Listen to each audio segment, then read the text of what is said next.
Good morning, everyone. Hungry Black Man here. Jill Tracy, how y'all doing?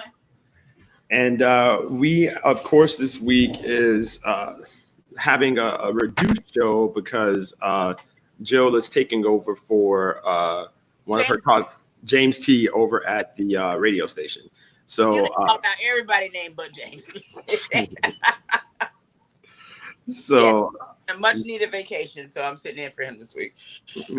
Yeah. So we're going to today's conversation is going to center around Black youth and some of the issues that our youth are facing, and also Black adoption.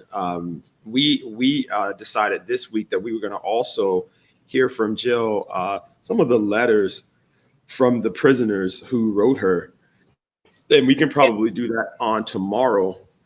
Yeah. And work on advocating on their behalf, because we definitely don't want our nonviolent offenders to suffer in jail and catch corona and all these horrible things. Right. So, they're not. It's hard to get services out here. So just imagine how they're treating them in there. And so we're gonna start off today with our Karen report. This takes us to. I really don't know what little town this is, but here you go. Hold on. 1, 2, 3, 4. 15. 1 second. It's actually 2 today. Oh, okay.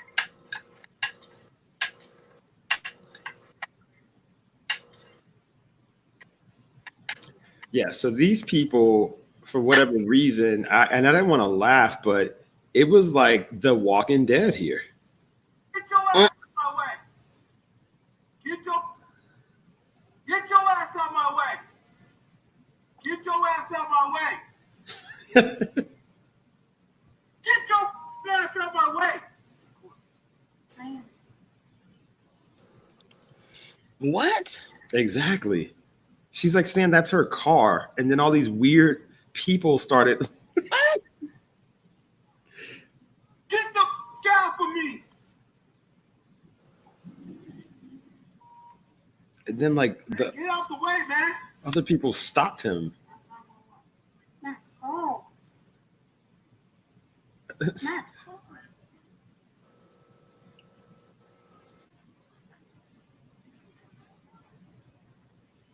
What? Right?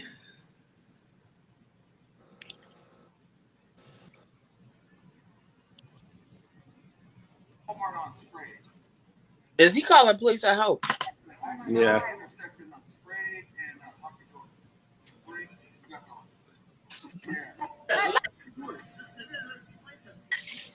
This is not her car.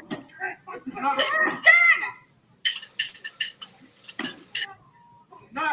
car. Like, what? This is not her car. It's a baby in there.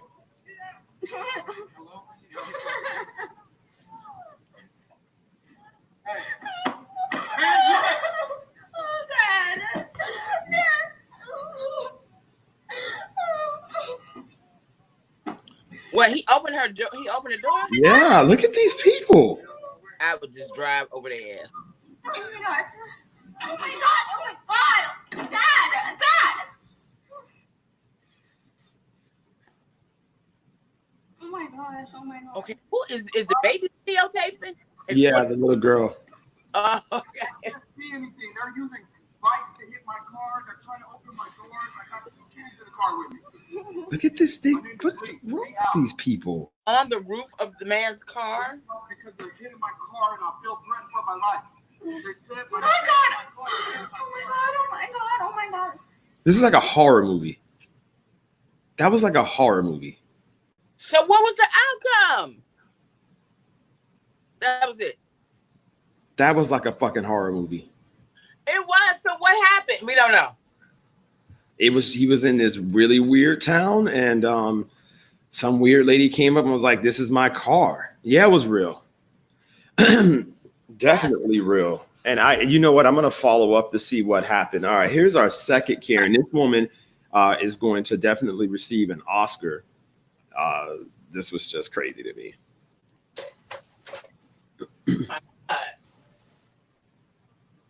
I wonder if they ever. I mean, it's just so weird, and they just like left. It just dropped off, and Guy in a car, and now he's videotaping me. Because this is unlawful. Ma'am, he's running me over. No, I'm not. Ma'am, hurry, please, hurry. what the? Mike! Mike! Yes, please! Hurry! Ma'am, I don't know when he's a lunatic and he's videotaping me! Ma'am, please hurry! What? Mike!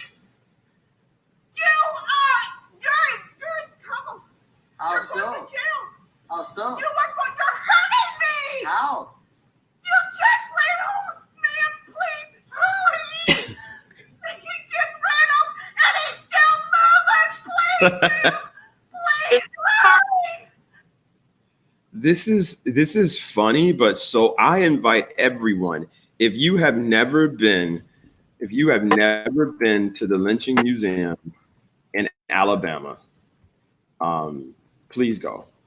I'm going to get the actual name. I think it's called Alabama. It is called the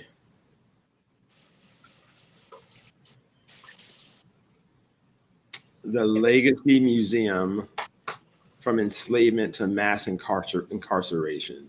Oh, and I'm sorry, the National Memorial for Peace and Justice, right? If you go to the National Memorial,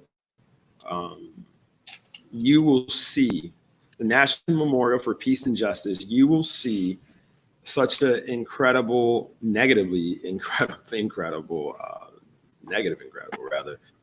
amount of Black men who were lynched at the hands of literally just white women saying things. I mean, it gets to the point where it's overwhelming. Each lynching has the reason why the Black man was lynched, pretty much as to why Black men are modern day. The reason we call it modern day lynching is because it's very eerily similar, right? Black men who were doing just normal things that were being lynched, and usually at the hands of mobs that were propagated by the lies from many white women. So that's a really Never studied why white women lie about.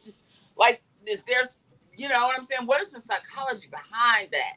I don't never know. dealt with that, but like, it's a real thing. Like, I really don't know. And then this one is today. This isn't a Karen report. This is a Bob report, but it's just hilarious. I don't know what happened. Like, I don't know what happened to have this happen, but it was hilarious. And I know I shouldn't have laughed, but you know, I've seen people get in accidents like this in Miami. And so I thought this was Miami. I mean, this lady literally, like, you have to see this. It's super quick, and then we're gonna get into conversation. Here we go.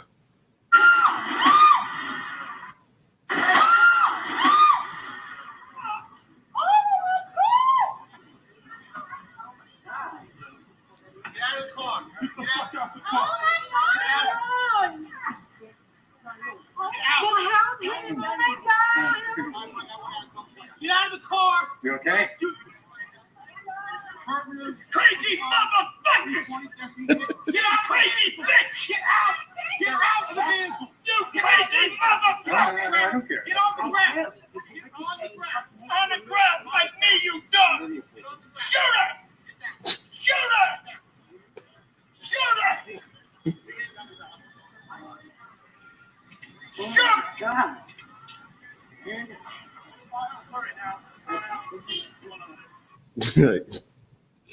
Like I have no idea why he was screaming to shoot the woman. I just don't know. And the conversation today, as we put, was centered around Black youth and the challenges that are facing Black youth. And we had those videos to show you. And we have one last video, Jill, who is getting in a car right now. And this is the video of the white couple who was, I guess, alarmed at the protest in St. Louis that was going in their private street. So here we are with that. So here you guys go. If you have not seen this, this white couple that was alarmed at the protesters who was marching through their private street, who was not threatening them in any way. Oh, came out with the machine gun. Decided to do this. Yeah.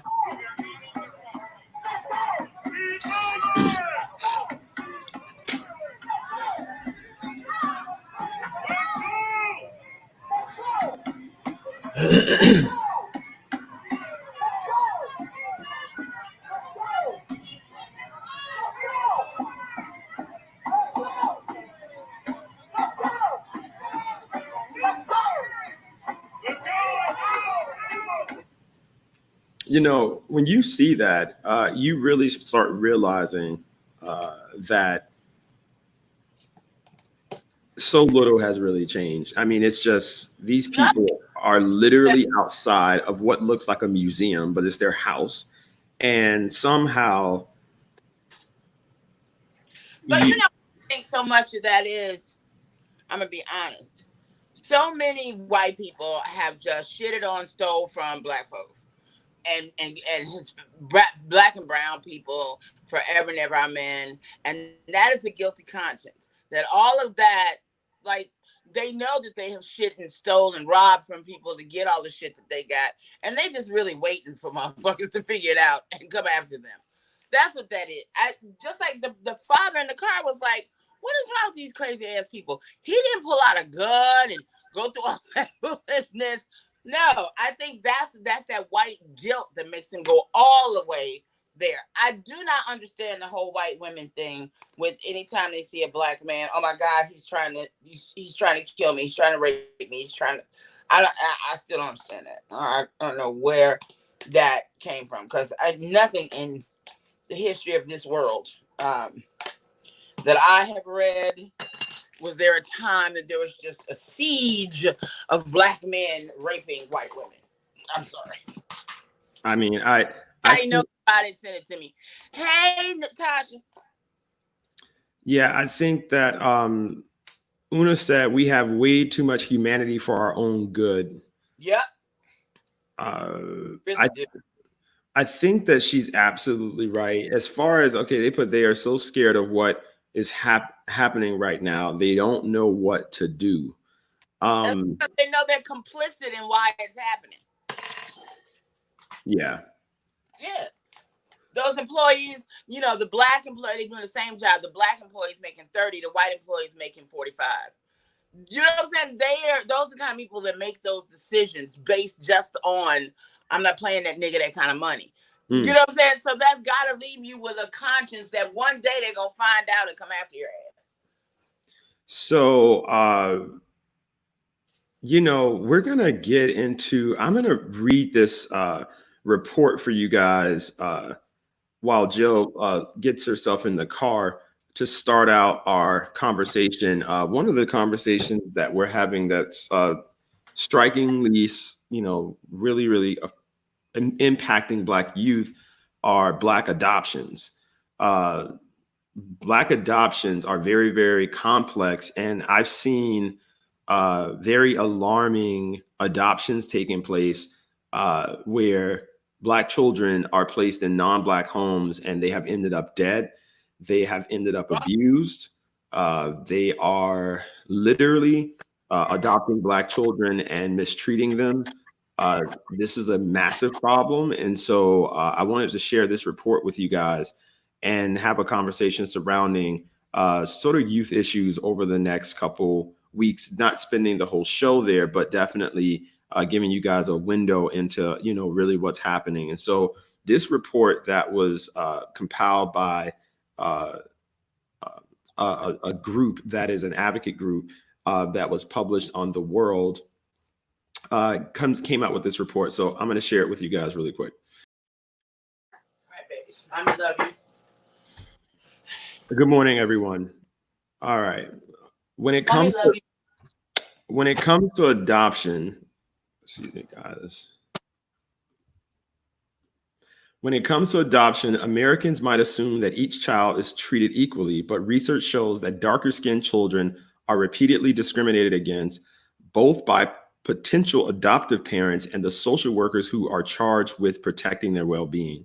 Social workers are often called upon to assess a newborn's skin color because skin color influences potential of placement.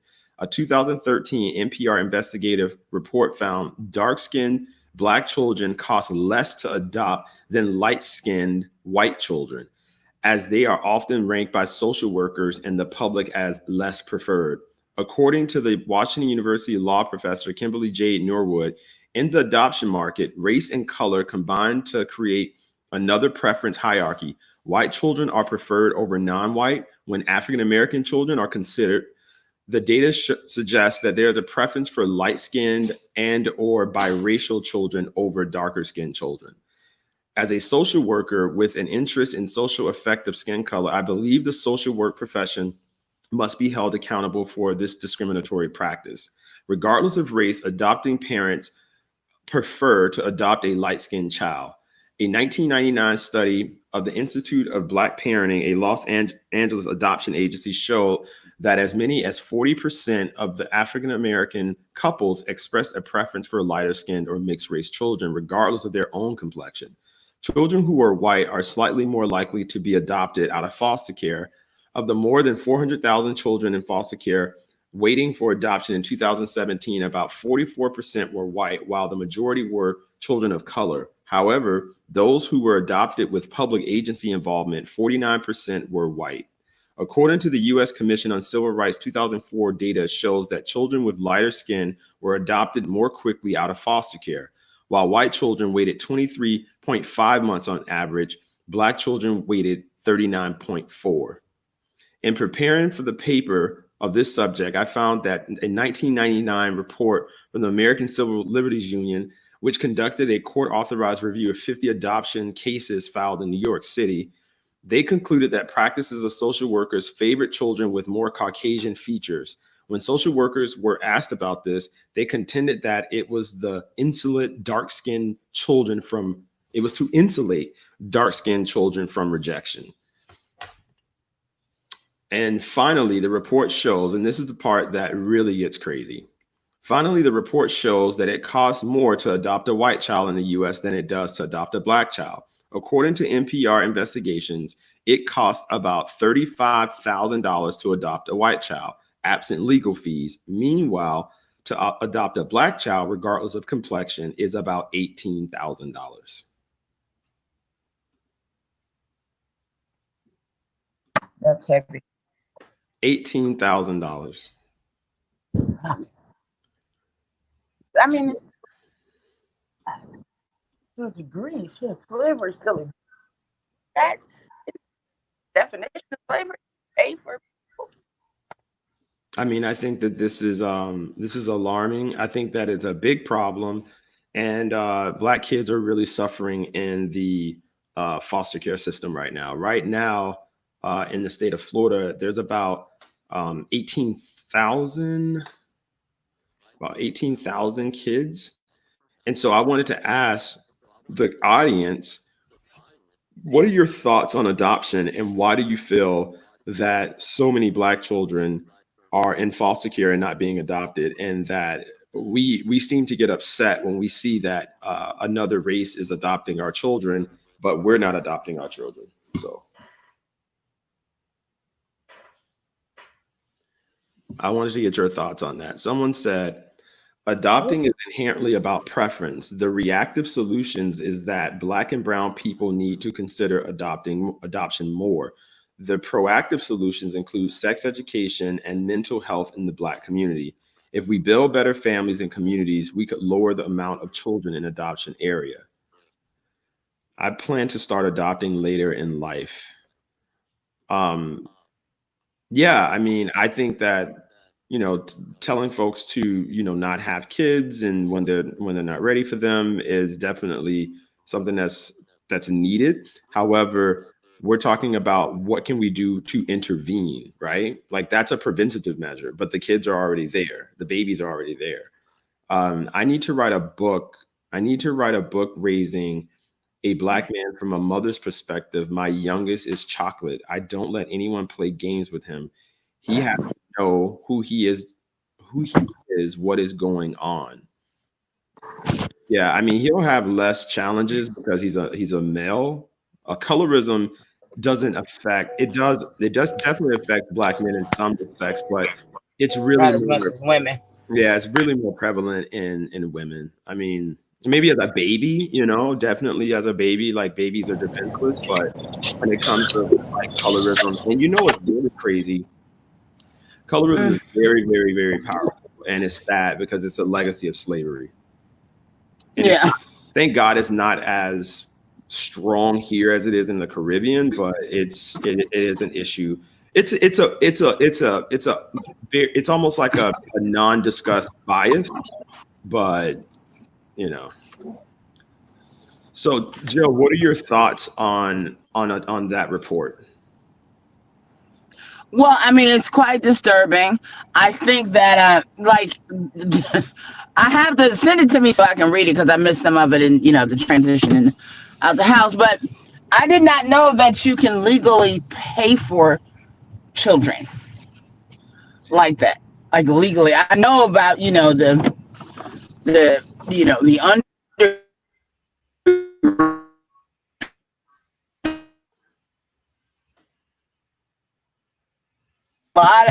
a lot of people go back home or to these countries, and they tell people that I'm going to take your children to America so they can be free, and then they have them as indentured servants, which I think I really didn't know the depth of till I read a friend of mine's book who kind of lived through that in Liberty City, growing up in Miami. I would have never known that to even really be true. But colorism is a real thing. I think we were kind of talking about that the other day, that you don't really realize that people are attempting. I don't know, maybe I kind of relate colorism to weight, right? So people, you could just change color to weight and you have the same issue. I'm sure that skinny kids get adopted quicker than fat kids. I don't think it's exactly the same thing. Because I am I don't know why, but like my family is predisposed to liking fat children better than skin. We just think fat children are adorable. So like when we have babies, they're yours. They're yours. Yeah, when you have babies in our family, like the fat babies and the fat kids, they're actually treated better because they're adorable. Nobody really wants it. Right. They're adorable to a point. Well, when you're talking about how big are you talking? Like fat babies. When I have a child, I need my baby to be fat. Well, everybody, right? You need your baby to be, chunky and pretty, and the whole thing with the cheeks, and and grow up and have little pretty cheeks like mine. And up until like 3, I still would want her to be fat, and then I would want her to start slimming down around 4. Just immediately. Now, just imagine that whole psyche. Like, if you don't get that, she doesn't become that, then you're like the whole time be like, when is this child going to slim down? Fuck, stop feeding her. You know what I'm saying? You start to like send out those signals, and they start learning them really early. The same thing with dark-skinned children. You know what I'm saying? And so, it is just, we have biases against other people. It has really nothing to do with those people, dark-skinned people, fat people, whatever. But other people have biases that they want to apply to you, and it's a kind of indentured servitude, because you're not going to progress in life when you run into those people that have those biases and just won't see you as nothing else. They don't care how talented you are. You too dark skinned or you too fat or whatever it is. You're too short. Just like short men have a hard time in corporate, and tall men, they can be dumb as a rock, but they will move faster because they have that statue, that's of being strong. A short man has to do twice as much as a tall, seemingly muscular man to get over. And don't let him be a tall, fine man. Jesus. I'm saying, or a really beautiful, voluptuous woman. You write your own ticket pretty much. Yeah. In a lot of cases, and it has nothing. We were talking about that the other day with Cardi B and the whole thing. A lot, but we have biases like that, and they affect other people's lives, in a really negative way sometimes. And it's up to the parents to give you that self-esteem, give you that self-worthiness before you get out in the world. And if you don't get it at home, you're, almost kind of fucked, and you will end up on, Young to Fix My Life. Get it together. And what is the remedy for that? And I'm not sure, but the bias. I think the thing about the race, but someone put, which was actually the opposite of what the report said. I can read it for you. She says, when you are left with only adopting, you want children that look like you as much as possible. Wow. It isn't like you get to pick a child for free. With so much pro-life for women of color and absentee fathers, that means foster care and adoption.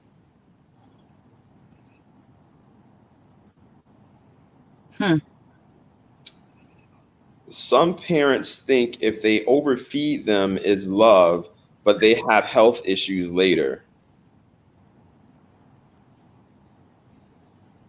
I think she's talking about fat children.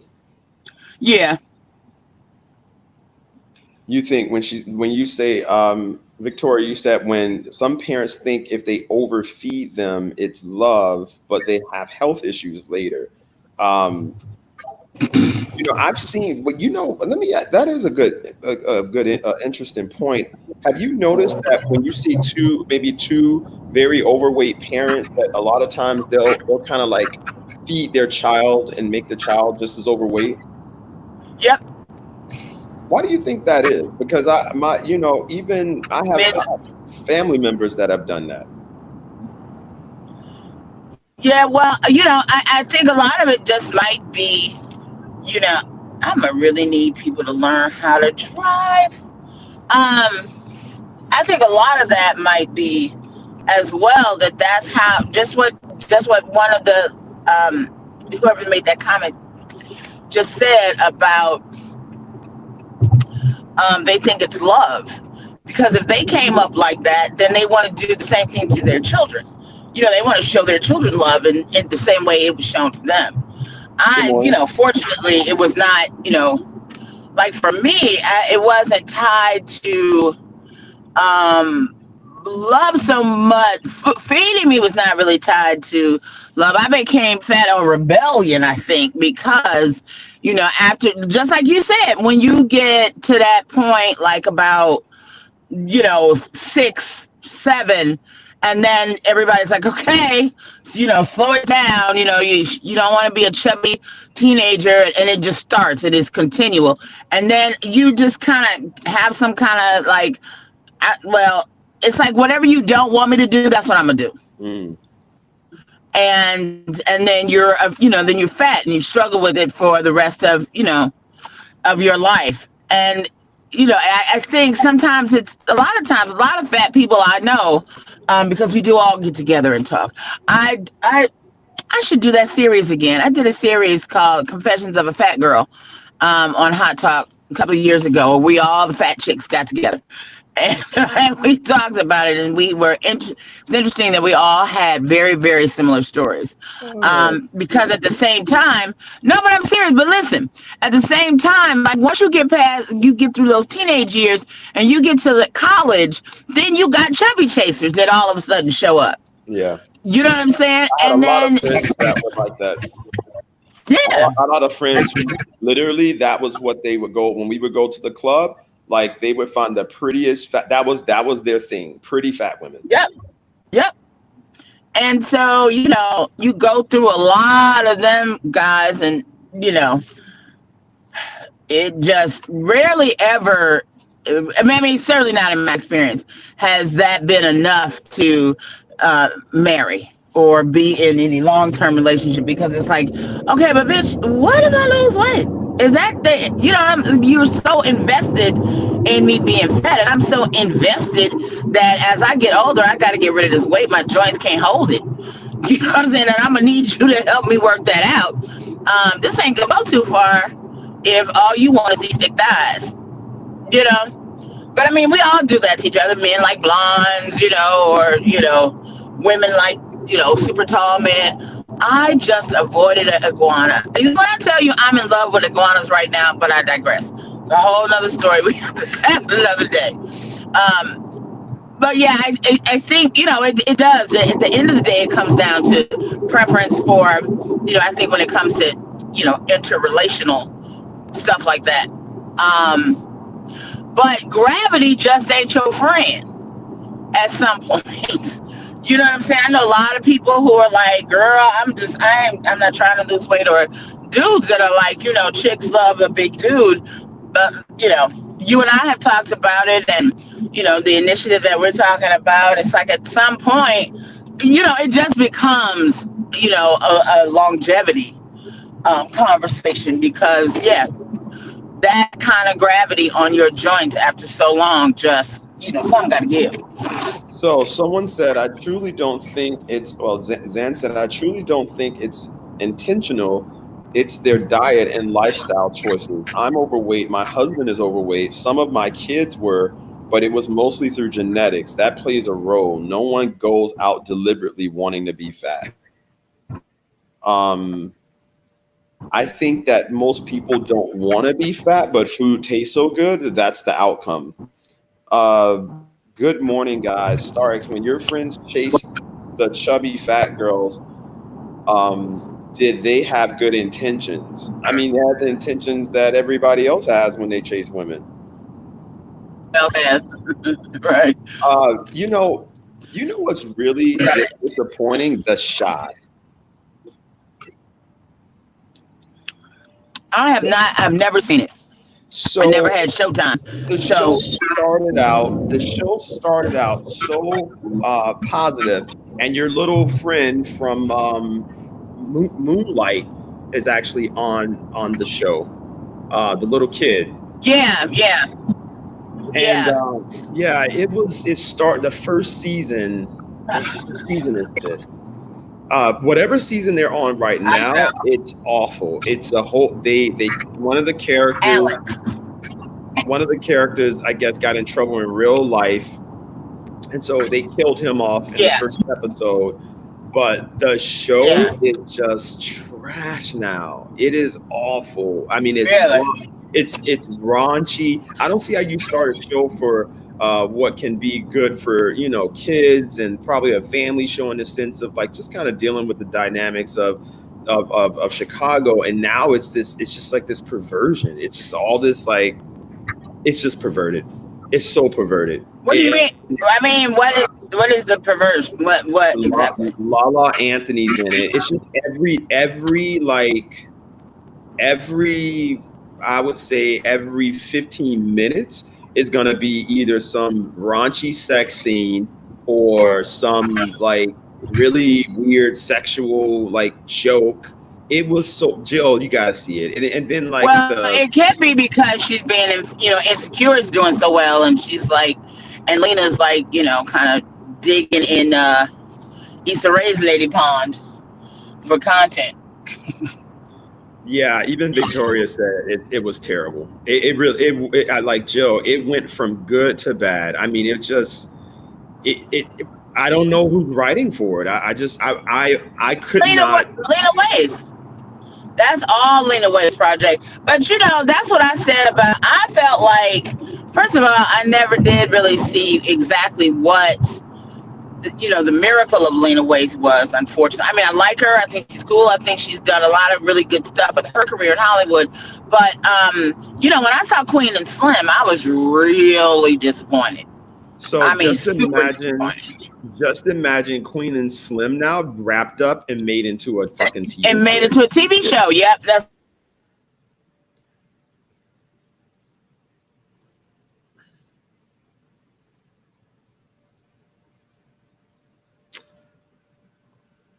Yeah, The Shy. It's awful now. I don't know what happened. Jill's frozen for some reason. We're gonna have to probably come live from the station from now on so that we don't lose her. Yeah. And I don't even think she knows that she's frozen. She's probably talking away. So yeah. So what we're gonna do is we are going to, oh, there we go.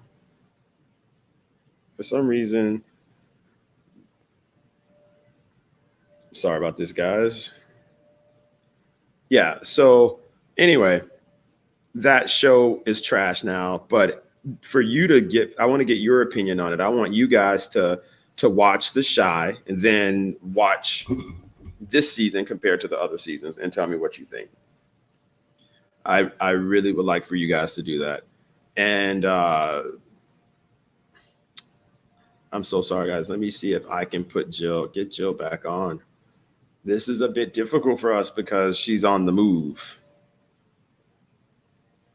I mean, Empire, someone said just like Empire did. I think The Fall was harder for The Shy because Empire was always bad and it just got worse. It just got worse. I got upset because all the characters changed. Yeah, I think that the writing was my issue. Like the character change was never my issue. I just don't like the new, like if you watch the show so there's a introduction of a uncle or something for the little kid, and his storyline is just really sketchy, not well thought out. They just threw this character in.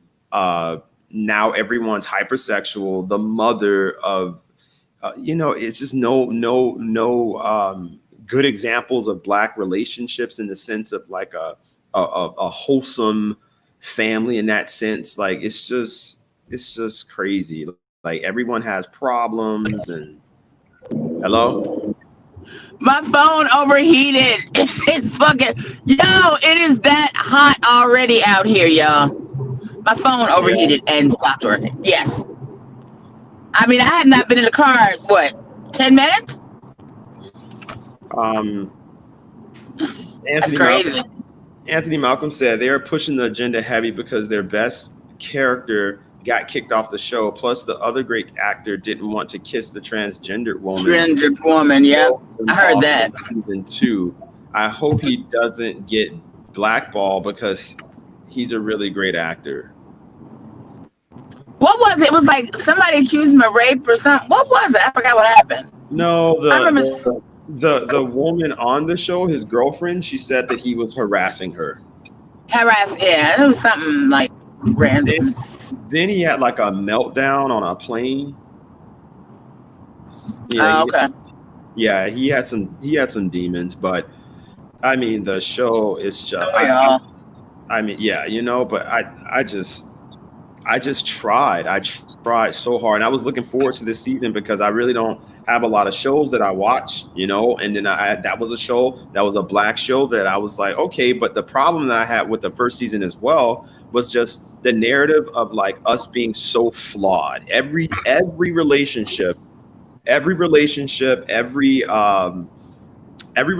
the show, it was unusual. It was unusual circumstances, and it just never showed a dynamic of a strong family, of a It's the same thing now, you know, but it's worse now. So like, I'm just trying to think, like, is there an example of like walking in Jill Tracy's house and seeing, you know, the history of her family and being able to say, hey, look, this is my grandmother, this is my grandfather, this is my, it's absent of that. It's like the story of just broken homes, broken families, you know. Yeah. You know, and it got to be too much, you know. And so they killed the character off by literally just attributing his death to the random violence of Chicago. It was just, and then the mother at the speech that she gave at the funeral, you can tell that they didn't like the actor. You can tell they didn't like him in real life, because the way they killed him off and the way the mom gave his speech, she was just like, I was never shit. And I had this child thinking that he would make me shit. And now he's dead. And now I know I ain't shit. Wow.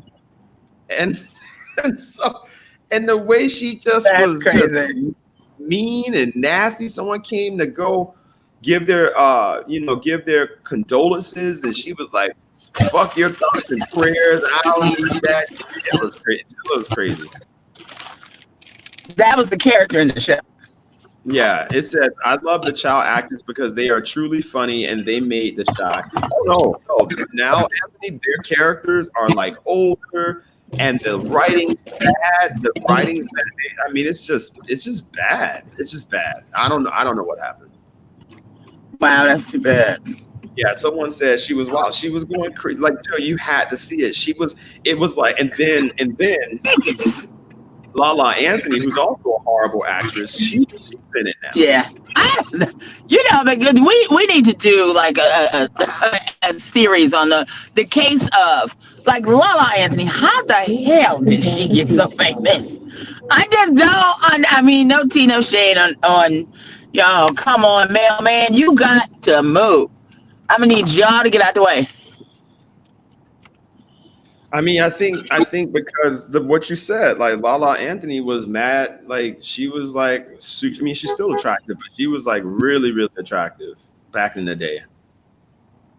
So Yeah.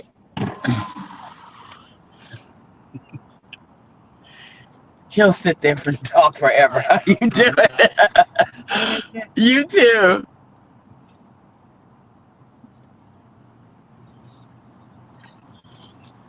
yeah, so That's okay. I'm just late for work. Thank you. someone said, yeah, that is my biggest problem with The Chi is that every single character was flawed and broken in Chicago, and not everyone is like that at all. Yeah. Lala is the worst actress. She is up there with Beyonce. I'm bad. I think she might be a little better than Beyonce. No, I would say they're about the same. Okay. Yeah, I mean the whole thing with Beyonce to me is like you can't do everything. I mean, damn. You know what I'm saying? Some people get lucky, they get the trifecta, but some people just don't. And I would prefer the only movie that I really kind of said, okay, bae, you got some chops, is the one where she played Etta James. That might be just because I love that movie so much. Etta James hated that. I know. But, you know. Camille said, so that sells you a lot. That's the only one I really like, so go figure. Camille The rest said, of them were. she said, I one candy. they did on West Said Side the Story. candy can be equivalent to privilege in Hollywood. Oh, yeah. I mean, I think for Hollywood, that's a requirement almost. I mean, someone said a lot of people lost interest this season. Her first line in the show is, I heard you had a third. Oh yeah, Jill, did you hear that? That literally was a line in the show, by the way. What? She goes to one of the young men. He goes to her house. Lala Anthony is playing a woman who runs a trap kitchen out of her house, and the young man is running a catering business. So he's like a sexual deviant where he just, is that the right word? when you have too many kids and shit. I don't know. He just won't stop having sex and impregnating people. So he has all these kids, Oh dear. and he goes to that's this character, right? So he goes to Lala Anthony to see if she could work for him. And when he knocks on the door, she goes, what's your name? So he says his name, and she goes, oh well, I heard that your private is like a third leg, so let me see it so I know it's you. I was like, what is this? That's literally how the show started. And that's what Anthony put. He goes, a lot of people lost interest in the season. Her first line in the show is, I heard you got a third leg, let me see your dong. Shake my head. Made Emmett pull his pants down in order to talk about his business. That was so weird. That is weird. And that's my thing. Like when you do stuff like that and you start putting like whatever. This person goes, Sierra said, it's not a show until everyone is broken. To be black entertainment is to be broken with no hope of redemption. The character development is subpar at best and no substance and death in writing, just layers of mess. No, you're absolutely right. And it was such a good show, season 1.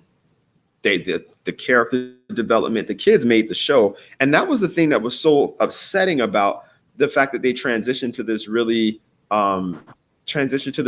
weird, just hypersexual. I don't know why they would do that, knowing that the show had small children on it, young middle school age kids, and that those kids.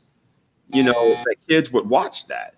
So the audience, a large part of the audience was children, and they knew this. And so now you pivot and you do something that's this disgusting. I want to know what your agenda is, because that you knew that the majority. I mean, it's just ridiculous. Then they have her private life is all off the chain right now too. Whose? Lena Waithe. Who is this? Remember, she got married to that woman, and then they got married, and they was married for like 2 weeks, and then they split up, and then the woman she was married to started messing with something. I don't have it in front of me, but she's been through a lot. Oh, so she's probably just living out her mess life on the damn show. Because when you're talking about it, that's what it sounds like. We can never have nice things. I swear, man. Yeah. Hey. How are you, sir? Jill's at work now, guys. So that's our cue. Yeah, say hey to Rodney. Good morning. Good morning. So I am going to head out, and then Jill's going to give her goodbyes, and then we'll see you guys tomorrow. Sorry about this, guys. Yeah, so thank you, Natasha Duval. I love you. DM me your number. That is, that's my God. Her mom was my godmother, so maybe that makes her my goddaughter. Anyway, I love her to death. I saw her earlier, and the rest of you love you too. I mean it. We'll talk tomorrow. Starks, I'll call you when I get home. All right, take care. All right, baby. Take care, everyone. Have a good day. You too. Bye.